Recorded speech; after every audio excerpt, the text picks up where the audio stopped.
Hey everybody, I've been working on my NBA model and keep telling myself I'm going to post it, but I don't. So hopefully this will start a trend. It's just going to be a little late today, hopefully a little earlier tomorrow. On these slides, you'll see the predicted score from my model on the top left with the total predicted total. That little box next to it, the top line is going to be what the market has. So right now, Toronto's favored with the over under of 222. So my model's liking the over, and it actually likes Indiana to cover the spread or to win on the money line, depending on if you want to make it a little more risky. The market being at just 1 point, obviously they're thinking it's kind of a coin flip right now.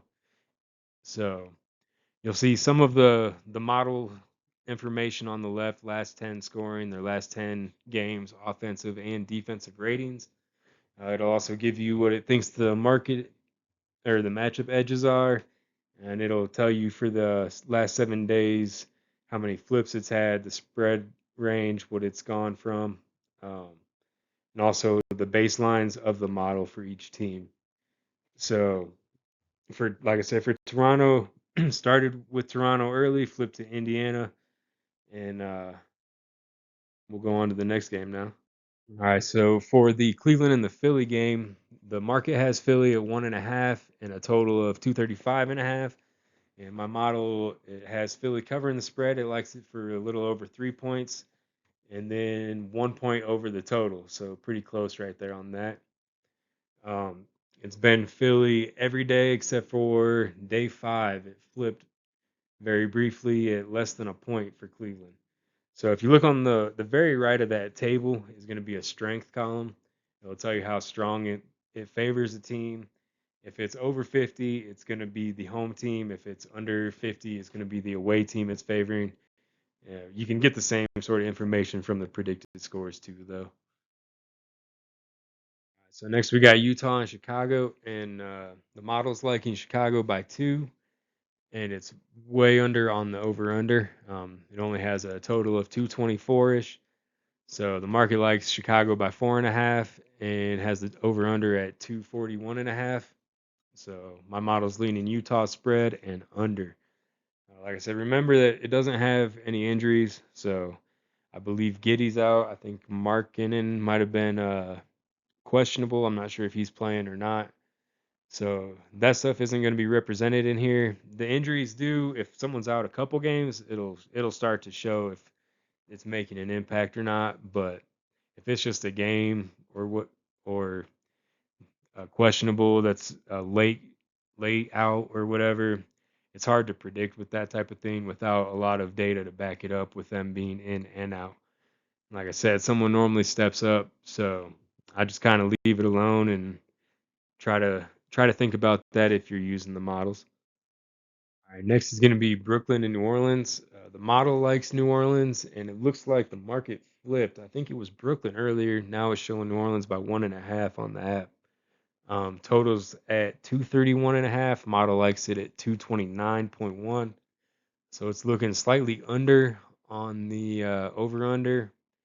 And earlier it was on the New Orleans side of the spread, and now it's on the Brooklyn side because it's only a point. So you might want to bump one of those up and try to take plus points if you're going to try the spread on that. It's right there, pretty close on the over under. So if you look, it's been on New Orleans all week, but that spread has shrunk down from 4 to 1. So the strength hasn't been as high. So the model still leans New Orleans, but it's been shrinking. It's been leaning more towards Brooklyn comparatively throughout the week. All right, now we got the Denver and the Dallas game, and this matchup has been unsteady all week. It's flipped back and forth.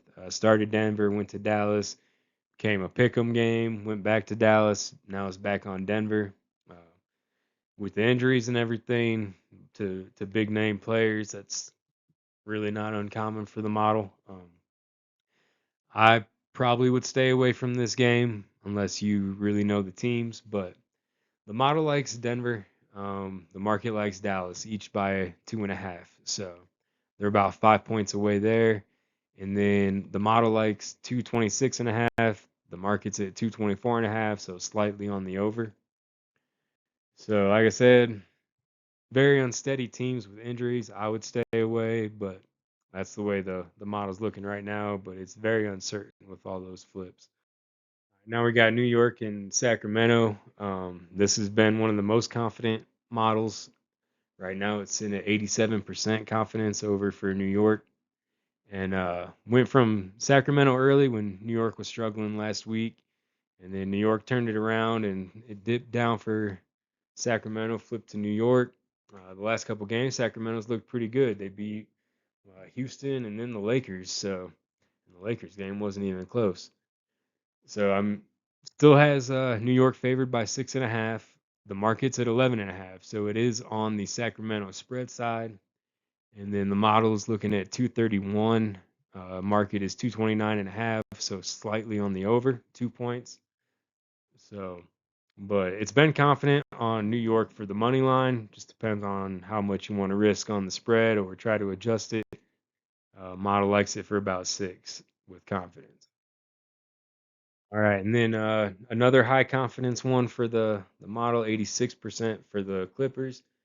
Zubox is out, so not sure how much that will affect. I would imagine Sarr will probably get some more rebounds in there, but the Clippers should still be the better team. Market has Clippers at 12.5. The model only likes them for 7.5, but obviously Washington definitely has a blowout risk associated with them, especially without McCollum there anymore. He could light it up, keep them in some games. Um, the over under is set at 226.5. The model likes it at 223. So this one's a few points on the underside. So been on the Clippers all week, anywhere from 3.5 points up to 9.5, and sitting at 7.5 today. So again, I'll try to get this out tomorrow a little bit easier. I was trying to adjust different slide things and even just trying to get it going. So hopefully you'll find some of this information useful. Hopefully it'll work out tonight. And let me know if you like the format, if you like tables more, graphs more, data that might be missing that you would find useful. Like I said, this is first one I've actually put out. So try to help me out, and I'll try to help you out any way I can. Good luck.